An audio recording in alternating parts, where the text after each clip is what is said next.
wonderful people. Tis I, Sasha Bear, and it's been a while since I showed my face, but that's because I've been looking for some new goggles, and my grandma finally got me some.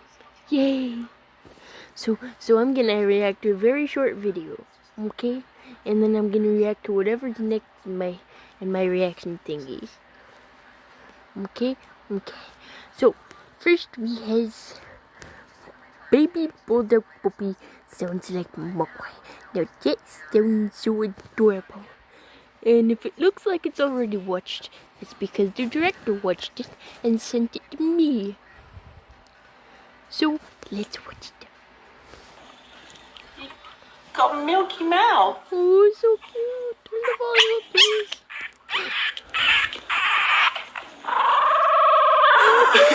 She sounds like a mogwai.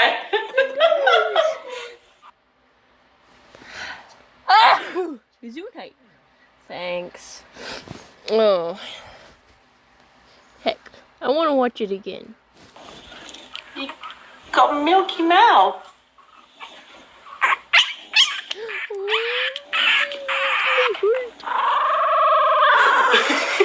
She sounds like a mogwai.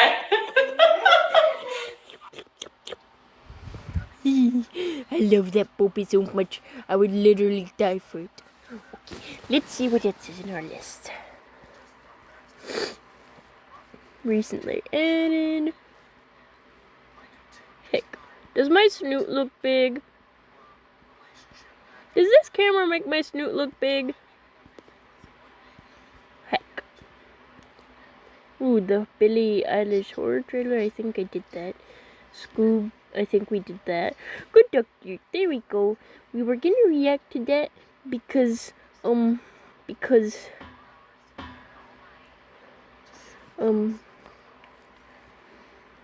he's autistic apparently, and as you know, we're autistic.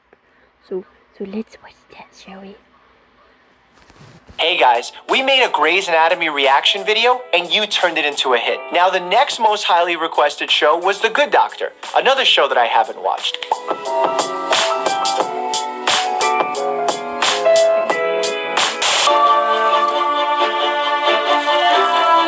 Good hand washing technique. Could be a surgeon, I don't know yet. Oh.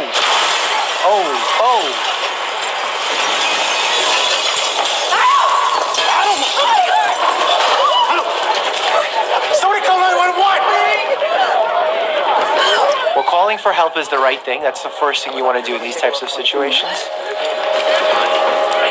His jugular vein's been cut. Does anyone have a clean cloth? How does he know it's the jugular vein? That's pretty impressive. That's great.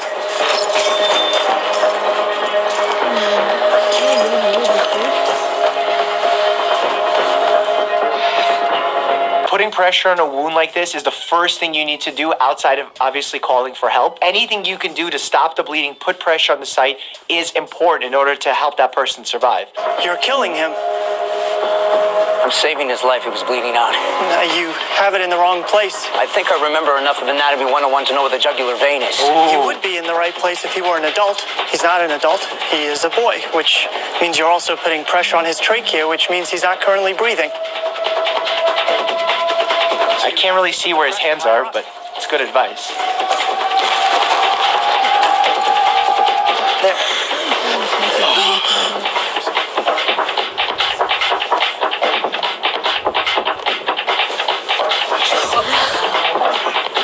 Don't take it out.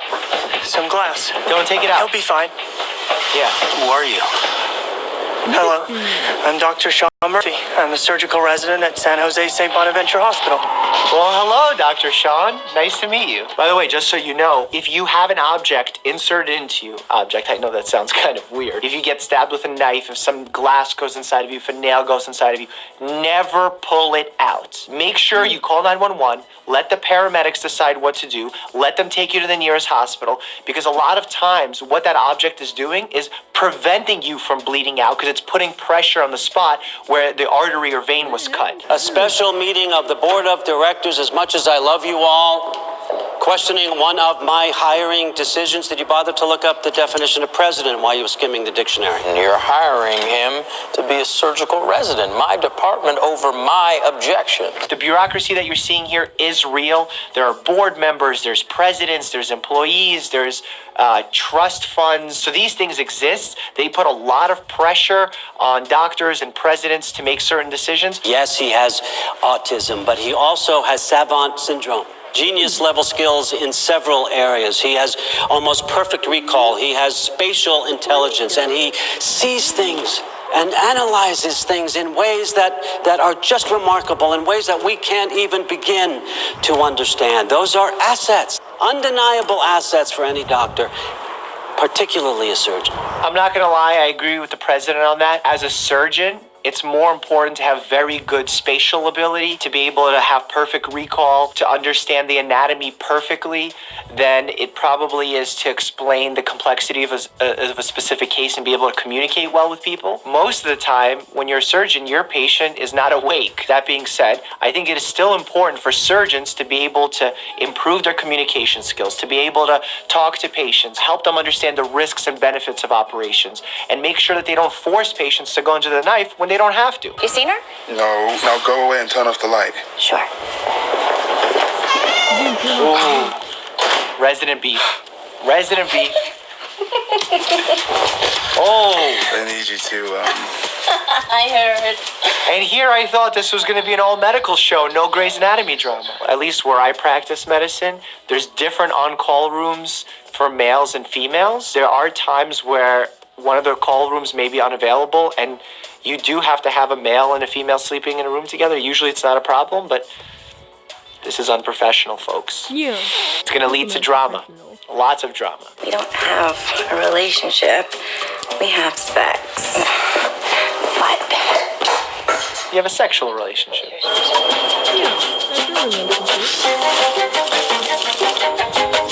I wish I had vision like that. That's impressive. Venous distension is caused by increased intrathoracic pressure inside the chest cavity. He's basically saying the veins in the arms are swollen, so he thinks there's some extra pressure going on inside the chest cavity. It can be because of cardiac tamponade, which means that there's blood, usually in a traumatic sense like this, inside the pericardial tissue, which is the lining of the heart. And there could be blood in there, and it makes the heart unable to beat properly. The veins in the boy's left arm are popping. is that bad? I don't see. Intrathoracic pressure. No, his chest is rising. He's breathing. The chest is moving paradoxically. Paradoxical chest movement is a consequence of something known as flail chest. If you get a trauma where a section of your ribs break from the rest of the ribs, that part of the rib cage doesn't move normally when you take a deep breath in and deep breath out. So the chest sort of moves paradoxically. That's what he's talking about. What happens during a pneumothorax, one of the lungs collapses, or sometimes both of the lungs collapse, and you can't oxygenate that area, meaning that when you breathe, no oxygen goes to that area. It causes increased pressure. The life-saving treatment for this is to literally insert a needle in order to release some of that pressure. Who here has a sharp knife? Oh! Blade 5 inches or longer? Nobody? Is he going to go into the second or fourth intercostal space? Can't be back here. Oh, I need a knife. Where do you keep the knife? He's going to TSA. A knife. Sure. Anything else? I do also need a narrow 6-foot tube and high-proof alcohol and gloves and baggage handling tape, but I'm going to get the alcohol from the duty-free store and the tube from the back of the soda machine. He's going to put a chest tube for a traumatic pneumothorax. Looks like he's going to a party with all that Jim Beam. He reminds me of Zac Efron a little bit. I know it's a weird thought to have in the middle of this medical emergency, but I don't know. I always found that blowing to the glove thing really obnoxious. How much bacteria do you have in your mouth? Probably even more than your fingers. You're blowing inside the glove, but you're getting some of that bacteria on the outside of the glove that you want clean or relatively clean when you're going to go insert a chest tube into a young boy. He's going to clean his hands with a Jim Beam, but that's not perfect. Incision should take place 2 ribs down. Second intercostal space, my man.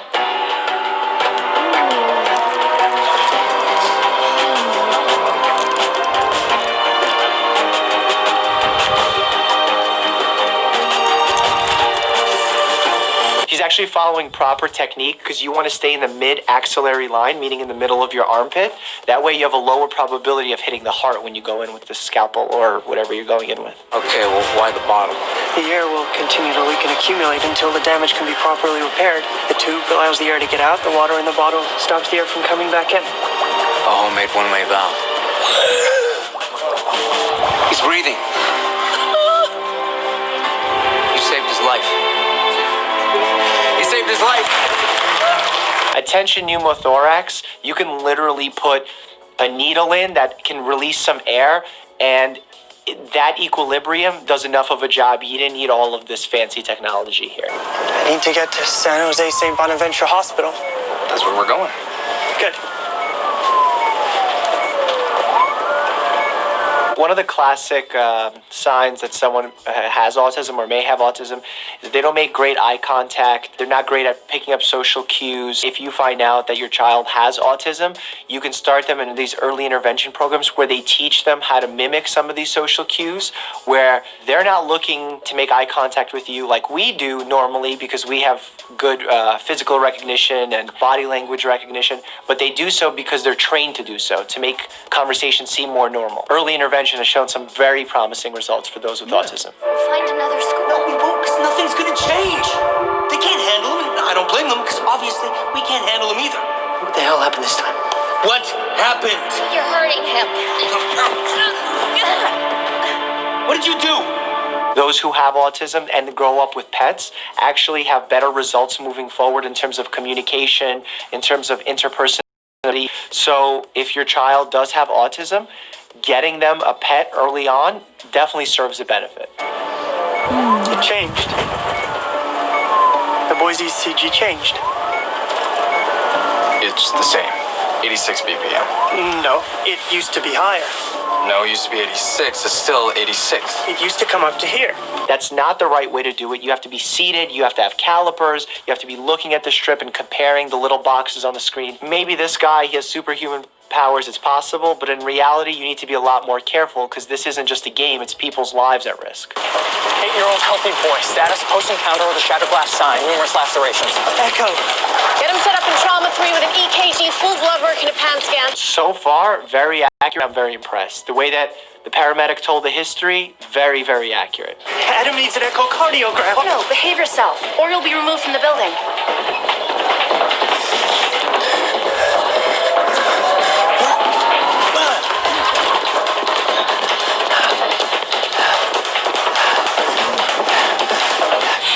I don't know what to make of this guy. I like him because he's superhuman and knows everything, but it's just so unrealistic, it's crazy. Is this the same security guard who knows everywhere he's gonna go? Maybe this guy's a savant too. Do an echo. Sir, the boy's wide open. It's gonna take a while. Good. That'll give me time to figure out why the hell we're doing an echo. Dr. Brown, you're with me. We're gonna go find your weird guy. Keep him stable. Surgeons just don't go and look for another doctor or someone else on the street that wanted to give them a recommendation on how to treat this patient. I noticed that there was a slight reduction in the intensity of the electrocardiogram. The electrical flow, I noticed that too. The heart rate was the same, but the amplitude dropped. Pericardial effusion. Reduced cardiac output, Would stress other organs. causing them to shut down. Yes. So just to break that down, pericardial effusion, peri means surrounding the heart, the tissue surrounding the heart. Sometimes there's fluid there, and when there's fluid there, that makes it difficult for the heart to beat, and you get cardiac tamponade. That's what I was talking about earlier.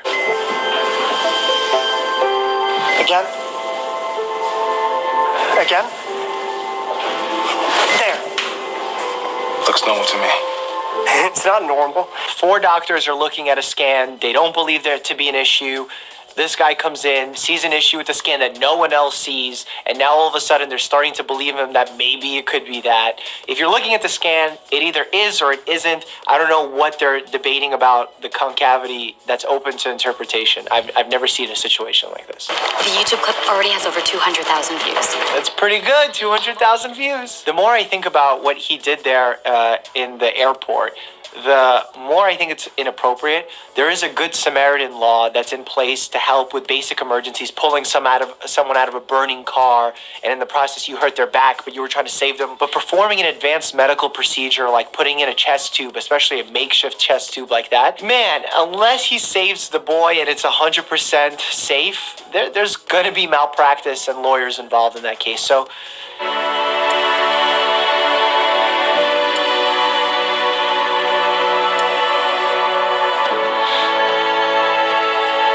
the good doctor strikes again. You saved that boy's life.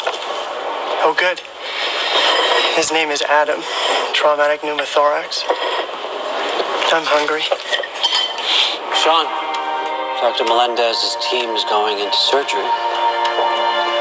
I mean, if you're interested.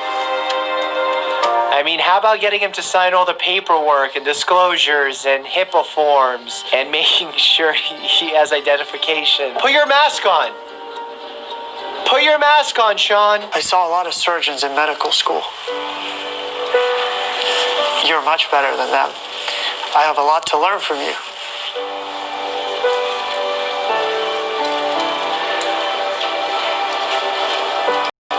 You're very arrogant. Matter of fact. Do you think that helps you be a good surgeon? Does it hurt you as a What the heck? person? What's going on? I'm trying to react to a heckin' video here. Is it worth it?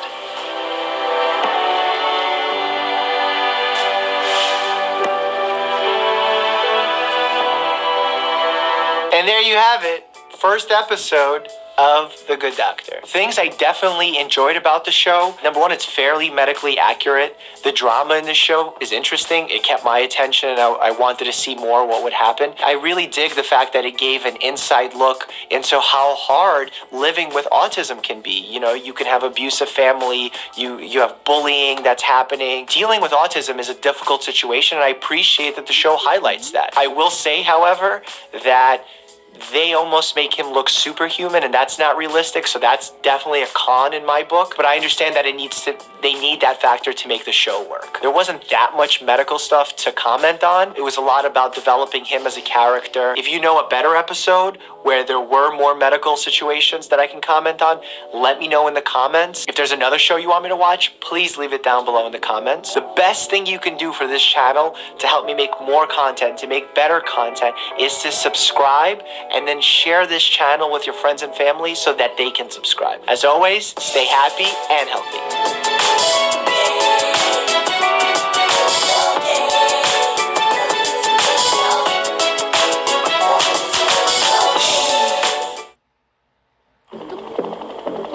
That's it. Goodbye, wonderful people, and have a wonderful day and stay safe.